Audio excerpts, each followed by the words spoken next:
అందరికీ నమస్కారం. తెనాలి రామలింగయ్య శ్రీకృష్ణదేవరాయల కథల నుండి ఒక కథతో ఈరోజు మీ ముందుకు వస్తున్నాను. కథ పేరు స్వభావం ప్రవృత్తి. శ్రీకృష్ణదేవరాయల వారు ప్రజాసభ నిర్వహిస్తున్నారు. మంత్రులు, సేనాధిపతులు, ఇతర అధికారులు అందరూ ఆసీనులై ఉన్నారు. శ్రీకృష్ణదేవరాయల వారు ప్రజల సమస్యలను తెలుసుకుంటూ దానికి తగిన పరిష్కారాలు సూచిస్తూ అధికారులకు ఏం చేయాలో, ఎవరికి ఏ సహాయం అందివ్వాలో అన్నీ రాయలవారే స్వయంగా చెబుతున్నారు. రాయలవారు ప్రజలకు అంతటి ప్రాధాన్యత ఇచ్చేవారు. ప్రజలు ఏ కష్టం పడకూడదని ఎన్నో కార్యక్రమాలు నిర్వహించేవారు. ప్రజాసభ అయ్యాక అందరూ కాస్త విరామం తీసుకున్నాక శ్రీకృష్ణదేవరాయల వారు అందరినీ కూర్చోబెట్టుకొని ఇష్టాగోష్ఠి మాట్లాడుతూ ఉన్నారు. ఆ సందర్భంలో రాయల వారికి ఒకటి అనిపించింది. దానిని అందరి ముందు ప్రకటించారు. అదేంటంటే, మనుషులు వారి స్వభావాన్ని బట్టి ప్రవృత్తి ఎంచుకుంటారు. మీరేమంటారు అని అందరినీ కలిపి అడిగారు. దానికి దాదాపుగా అందరూ అవునవును అన్నారు. కానీ అక్కడే ఉన్న తెనాలి రామలింగయ్య గారు మొహం ఎటో పెట్టుకొని చూస్తూ ఉన్నారు. రాయల వారికి అనుమానం వచ్చి, రామలింగయ్య గారు ఏమిటి ఆలోచిస్తున్నారు? నేను అన్నమాట వాస్తవమే కదా అన్నారు.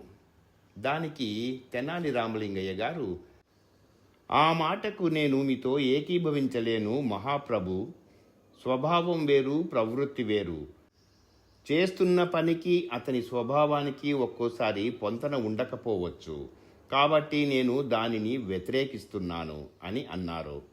శ్రీకృష్ణదేవరాయల వారికి తెనాలి రామలింగయ్య గారంటే ఎందుకో ప్రత్యేక అభిమానము, ఇష్టము. అతని తెలివితేటల మీద మంచి నమ్మకము.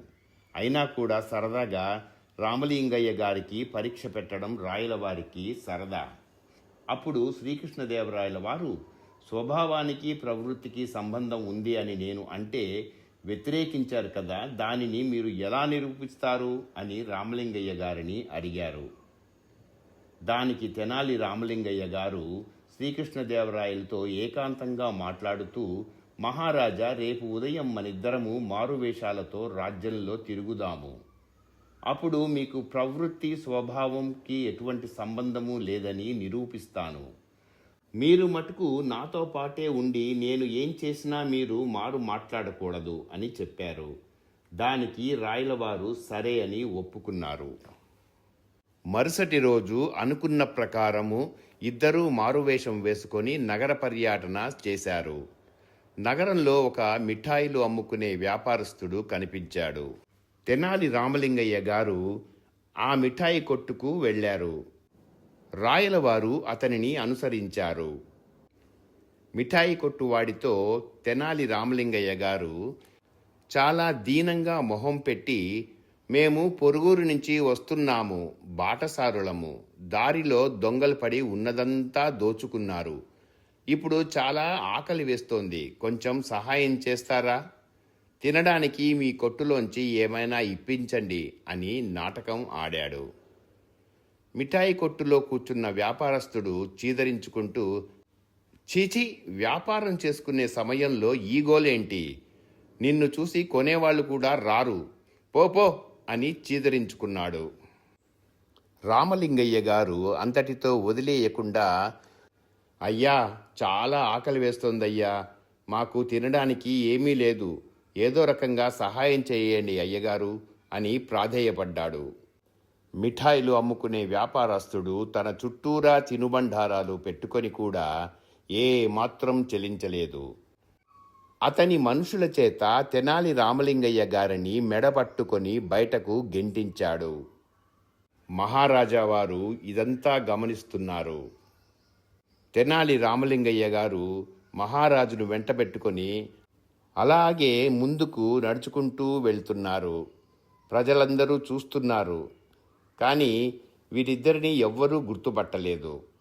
అలా నడుచుకుంటూ పోతూ ఉన్న తెనాలి రామలింగయ్య గారికి అక్కడ ఒక వ్యక్తి బండలు కొడుతూ కనిపించాడు. తెనాలి రామలింగయ్య గారు రాయలవారిని వెంటబెట్టుకొని ఆ బండలు కొట్టే వ్యక్తి దగ్గరికి వెళ్ళాడు.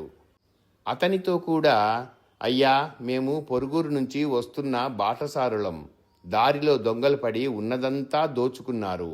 ఇప్పుడు చాలా ఆకలి వేస్తోంది. కొంచెం సహాయం చెయ్యగలరా అని ఆ వ్యక్తిని అడిగాడు. ఆ వ్యక్తి వెంటనే, అయ్యో, అలాగా, అయితే మీరు నాతో రండి అంటూ అతని ఇంటికి తీసుకువెళ్ళాడు. వాళ్లకు కాళ్ళు కడగడానికి నీళ్ళిచ్చి ఇంట్లోకి తీసుకువెళ్ళి ఉన్న కొంచెంలోనే భార్యను అతిథులకు తగ్గ భోజనం తయారు చేసి వడ్డించమన్నాడు. అతని భార్య కూడా అలాగే అన్నం, కూర, పచ్చడి, పులుసు తయారు చేసి రుచికరమైన భోజనం వడ్డించింది. తెనాలి రామలింగయ్య గారు, మహారాజు శ్రీకృష్ణదేవరాయల వారు ఎటువంటి భేషజము లేకుండా భోజనాన్ని ఎంతో ఇష్టంగా తిన్నారు. భోజనం చేసిన తరువాత ఆ వ్యక్తి 2 మంచాలను వేసి, అయ్యా, మీరిద్దరూ ఇక్కడ కాసేపు విశ్రాంతి తీసుకోండి అంటూ వారి చేతిలో 2 విసనకర్రలు పెట్టాడు. సొంత బంధువులను చూసుకున్నట్టుగా చూసుకున్నాడు. సాయంకాలానికి శ్రీకృష్ణదేవరాయలు, తెనాలి రామలింగయ్య గారు ఆ వ్యక్తితో, ఇక మేము బయలుదేరుతాము, మీరు చేసిన సహాయము ఎన్నటికీ మరచిపోము అంటూ ఉండగా ఆ వ్యక్తి గబగబా లోపలికి వెళ్ళి ఒక మూట తీసుకొని వచ్చి రామలింగయ్య గారి చేతిలో పెట్టి, అయ్యా, ఇది ఉంచండి, మీకు దారిలో పనికొస్తుంది అన్నాడు. అదేదో తినుబండారంలాగా ఉంది, మంచి వాసన వస్తోంది. అక్కడి నుంచి తెనాలి రామలింగయ్య గారు, శ్రీకృష్ణదేవరాయల వారు బయలుదేరి వెళ్ళిపోయారు. మరుసటి రోజు సభకు వచ్చాక శ్రీకృష్ణదేవరాయలతో తెనాలి రామలింగయ్య గారు, ప్రభు, చూశారా, మిఠాయిలు చేసే వృత్తి ఎంచుకున్న వ్యాపారస్తుడికి తీయని స్వభావం లేదు. అలాగే బండలు కొట్టుకునే వృత్తి ఎంచుకున్న ఆ వ్యక్తికి కఠినమైన హృదయమూ లేదు. మనిషి ప్రవృత్తికి స్వభావానికి సంబంధం ఉండదని మీరు ఇప్పుడు ఒప్పుకుంటారా అని అడిగాడు. దానికి శ్రీకృష్ణదేవరాయలు వారు చిరునవ్వుతో తెనాలి రామలింగయ్య గారు చెప్పినది ఒప్పుకున్నారు. ఆకలితో ఉన్న బాటసారులను ఆదుకున్న ఆ వ్యక్తికి, అతని కుటుంబానికి బహుమూల్యమైన బహుమతులు పంపించి కృతజ్ఞత తెలుపుకున్నారు. ఇంతటితో కథ సమాప్తం. ఈ కథ మీకు నచ్చినట్లయితే లైక్ చేయండి, కామెంట్ చేయండి, షేర్ చేయండి, సబ్స్క్రైబ్ కూడా చేయండి. అందరికీ ధన్యవాదాలు. ఇక సెలవు.